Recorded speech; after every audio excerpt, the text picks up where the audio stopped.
Good evening, students. Welcome back again in your online maths classes. Students, in previous class, we studied that the process of digestion in human occurs by two modes. The first one with the help of alimentary canal and the second one with the help of digestive glands. So first of all, we discuss alimentary canal. Alimentary canal has just four parts. Now, first one is mouth cavity, the second one is food pipe, stomach, and the last one is anus. Okay, so we will start from mouth cavity. It starts from mouth. Okay, the process of digestion starts from here, and in mouth there are four types of teeth.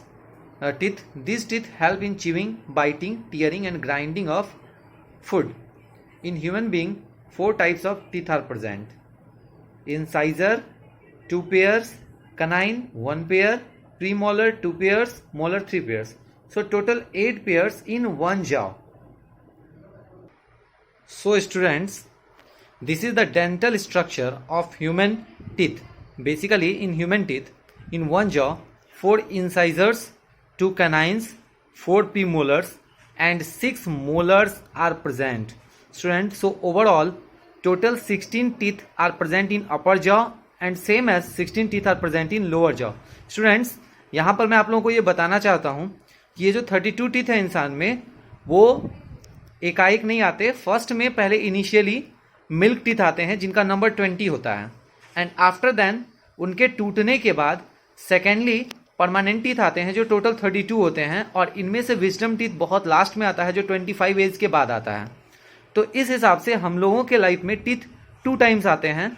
That's why we are called biodont. Okay, biodont means what? 2 times teeth हम लोगों के mouth में आता है. Okay, and ये teeth हम लोगों को हेल्प करते हैं फूड पार्टिकल्स को बाइट करने में, टीयर करने में, ग्राइंड करने में, च्यू करने में. Okay, so students, the another part of alimentary canal is food pipe. It is the path which transport food from mouth to stomach. Students, basically ये फूड को क्या करता है, माउथ कैविटी से लेता है और उसको स्टोमक तक पहुंचाता है. यहाँ पर इसका काम क्या होता है, एंड हो जाता है. Now we talk about the function of stomach. Stomach J shaped organ होता है जो एब्डोमेन के लेफ्ट साइड में प्रेजेंट होता है.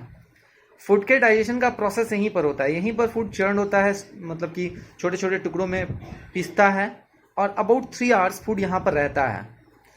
स्टोमक में स्टोमक के जो वॉल्स होते हैं उसमें गैस्ट्रिक ग्लैंड प्रेजेंट होते हैं जिनमें गैस्ट्रिक जूसेस होते हैं. ये गैस्ट्रिक जूसेस क्या करते हैं, फूड के डाइजेशन में हेल्प करते हैं. ओके, और यहाँ से फूड कहाँ चला जाता है, स्मॉल इंटेस्टाइन में चला जाता है. If we talk about small intestine, it is the largest part of alimentary canal. अगर देखा जाए तो स्मॉल इंटेस्टाइन एलिमेंट्री कैनाल का सबसे बड़ा पार्ट है. ये 6.5 मीटर लेंथी होता है, मतलब लंबा होता है. अगर पूरा एलिमेंट्री कैनाल 8 मीटर का है तो उसमें अबाउट 6 to 6.5 मीटर आपका स्मॉल इंटेस्टाइन ही हो गया, और यहीं पर डाइजेशन का प्रोसेस कंप्लीट होता है. सो स्टूडेंट्स, यहाँ पर आपका एक ऑब्जेक्टिव क्वेश्चन आ रहा है, where does the process of complete digestion occur, then the answer will be small intestine. Okay, now its second part is large intestine.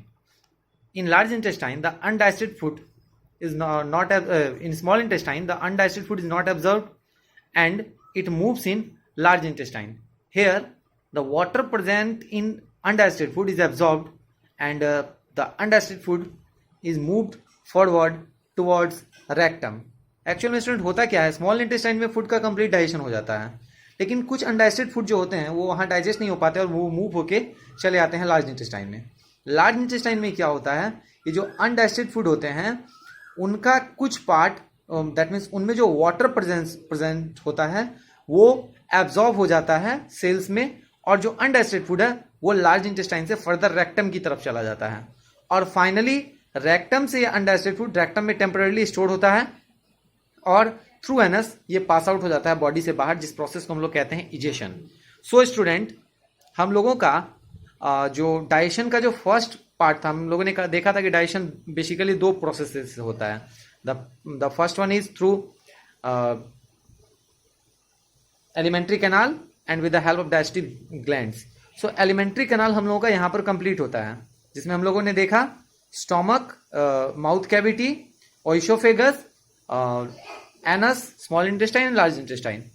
Now digestive glands में हम लोगों को देखना है salivary gland, gastric gland, liver and pancreas. It will be discussed in next class. Till then, goodbye and take care you all.